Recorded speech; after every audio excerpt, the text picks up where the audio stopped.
नमस्कार। स्वागत है आप सभी का आपके अपने YouTube चैनल मंथन क्लासेस कैम्प में। और आज फिर एक नए टॉपिक के साथ। तो आज का हमारा प्लास्टर ऑफ पेरिस, जिसे हम सामान्यतः POP के नाम से जानते हैं।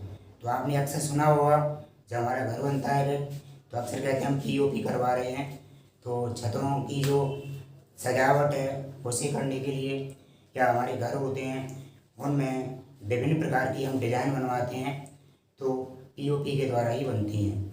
तो देखते हैं POP है क्या। देखें, सबसे पहले इसका पूरा नाम क्या है, प्लास्टर ऑफ पेरिस, जिसे हम शॉर्ट में POP कहते हैं।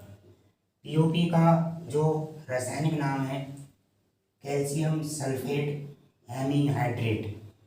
यहाँ पे जल के हाफ अणु हैं, यानी हाफ को यहाँ पे हेमी शब्द यूज किया गया है और H2O के लिए हाइड्रेट शब्द यूज किया गया है।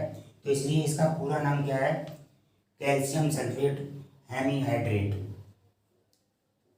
इसे प्रयोगशाला में इस तरह बनाते हैं। तो इसे बनाने की विधि है, इसे जिप्सम के द्वारा बनाया जाता है।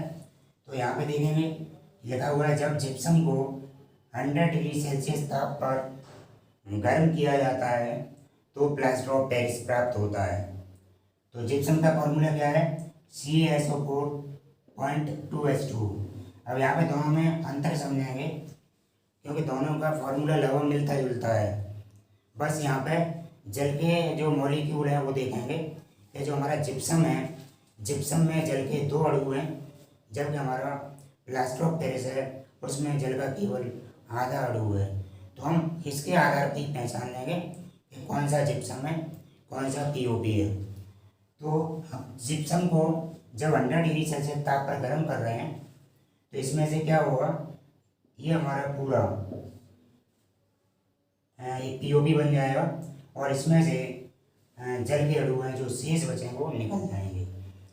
इसके बाद देखेंगे इसकी फिजिकल प्रॉपर्टी क्या है, यानी जो प्लास्टर ऑफ पेरिस है उसके भौतिक गुण क्या हैं। तो यह एक सफ़ेद रंग का पाउडर होता है, पाउडर फॉर्म में पाया जाता है। फिर ये सफ़ेद रंग का एक चूर्ण है। यह जल में अल्प विलेय है, यानी पानी में ये बहुत कम घुलता है। पहले घोलेंगे तो ये फिर बैठ जाएगा, ये पानी में घुलता नहीं है। इसके बाद इसका रासायनिक गुण क्या है वो देखेंगे, केमिकल प्रॉपर्टी। यह जल के साथ क्रिया करके जिप्सम बनाता है, यानी पानी के साथ ये मिलाएंगे से तो ये पानी को एब्जॉर्ब कर लेगा और कुछ समय बाद इसे ऐसे ही रख देंगे तो ये कड़क हो जाता है, यानी मजबूत हो जाता है। तो उस समय इसे हम क्या कहेंगे, उसे हम जिप्सम कहते हैं। तो ये जल के साथ क्रिया करके क्या बनाएगा, जिप्सम। तो यहाँ पे देखें, ये हमारा क्या था, प्लास्टर ऑफ पेरिस। इसमें हमने जल मिलाया तो यहाँ पर हमारा ये पुनः जिप्सम प्राप्त हो गया। आप इसके इस रासायनिक गुण को इसकी जो बनाने की विधि है उससे भी समझ सकते हैं, या ऐसे हम बैक साइड से समझें। तो यहाँ पे देखें इसकी जो बनाने की विधि क्या है, या प्लास्टर ऑफ पेरिस या वाटर। तो ये दोनों मिल रहे हैं, तो हमने क्या किया है, यहाँ पर इस स्टेप को लेकर के यहाँ पे लिख दिया है और ये स्टेप इधर कर दिया है। तो इसे पलट दें तो इसका ये रासायनिक गुण आप याद करने की आवश्यकता नहीं है, केवल इसी समझ सकते हैं कि हम इसे कैसे समझना है। आगे ऊष्मा का प्रभाव, यानी जब इसे हम हीट करेंगे, गर्म करेंगे अधिक टेम्परेचर पर तो क्या होगा। तो यहाँ पे इसे हम गर्म कर रहे हैं कितने डिग्री, 200 डिग्री सेल्सियस ताप पर। जब इसे हम गर्म करते हैं तो इसमें जो जल का अणु बचा हुआ है वह भी अपने जल के अणु को ये त्याग देगा। तो यहाँ पे देखेंगे आपका ये POP है। तो POP में 200 डिग्री सेल्सियस ताप पर इसे गर्म किया जा रहा है। तो इसमें अपना शेष जल है जो इसमें हाफ H2O है वो भी इसने त्याग दिया है। तो यहाँ पर ये कैल्शियम सल्फेट प्राप्त हो जाएगा। इसका मतलब ये हुआ कि जब हम POP को 200 डिग्री सेल्सियस ताप पर गर्म करेंगे तो कैल्शियम सल्फेट प्राप्त होता है। इसके बाद देखेंगे इसके यूज़ क्या क्या हैं, उपयोग।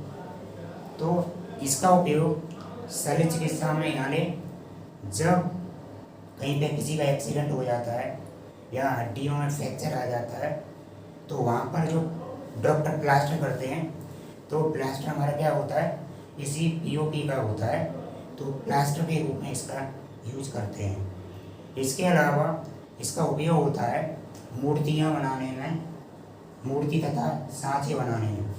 तो आप अक्सर देखते होंगे जब भी गणेश चतुर्थी आती है या दुर्गा पूजा आती है तो जो गणेश जी की बड़ी बड़ी मूर्तियाँ होती हैं या जो सांचे होते हैं जिनसे उनको बनाया गया है तो वे सभी पीओपी के द्वारा बनाए जाते हैं। इसके अलावा इसका उपयोग जो फिल्म इंडस्ट्री होती है तो वहाँ पर जो शूटिंग करता है तो बड़े बड़े इनके सेटअप बने होते हैं। आपने अक्सर देखा होगा जैसे जब कोई विलेन या हीरो की लड़ाई हो रही होती है तो एक ही वो मुक्के में और दीवार टूट जाती है, तो दीवार कैसे टूट जाती है, तो वो सब पीओपी के बने होते हैं, पूरा सेटअप पहले से तैयार किया जाता है तो इसलिए वो इजीली टूट जाते हैं। तो इसके भवन निर्माण में भी इसका यूज़ किया जाता है और घरों में छतों की सजावट करने में इसका यूज़ किया जाता है।